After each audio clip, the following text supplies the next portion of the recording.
Hamon s'en prend au parti de l'argent. Tentant de se relancer, l'ex-frondeur a tenu dimanche, à Paris-Bercy, son grand meeting de campagne. Une salle comble, 000 personnes, selon les organisateurs, une vraie ferveur mais peu de ténors politiques, hormis Christiane Taubira, Anne Hidalgo, Arnaud Montebourg et Najat Vallaud-Belkacem.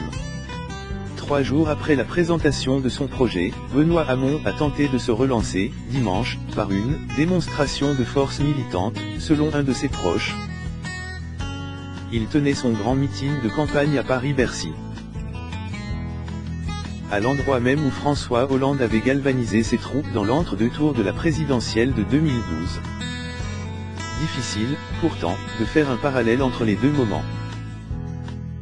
Il y a 5 ans, le porte-drapeau du PS, derrière lequel le parti était uni, avait la dynamique de son côté, sur fond de vote sanction contre Nicolas Sarkozy. Et il était soutenu par la totalité de son parti. Benoît Hamon doit encore batailler contre le désir d'alternance, contre les mauvais sondages, qui le créditent de 12 à 13% des voix, au coup d'accent grave coude avec Jean-Luc Mélenchon. Et contre l'absence de soutien, voire les tacles, d'une partie des troupes. Faire respecter l'autorité de l'État. En difficulté, l'ancien frondeur a donc choisi l'attaque. Tout commence aujourd'hui, a assuré l'ancien frondeur, appelant la gauche à la révolte, et reprenant à son compte la devise de la ville de Paris, Fluctua nec mergitur. Nous avons affronté des vents contraires et même une forte houle, mais moi, je tiens bon. A-t-il souligné.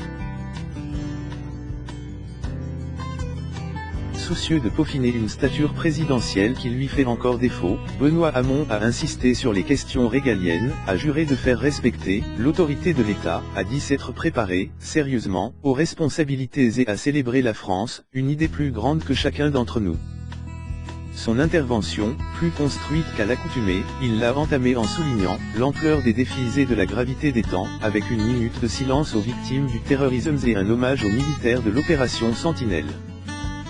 Mais pour réveiller les électeurs indécis et lutter contre le vote utile, le socialiste a surtout tenu un discours très à gauche, assumant largement la rupture avec le quinquennat, même s'il a affirmé trouver de la fierté dans le bilan.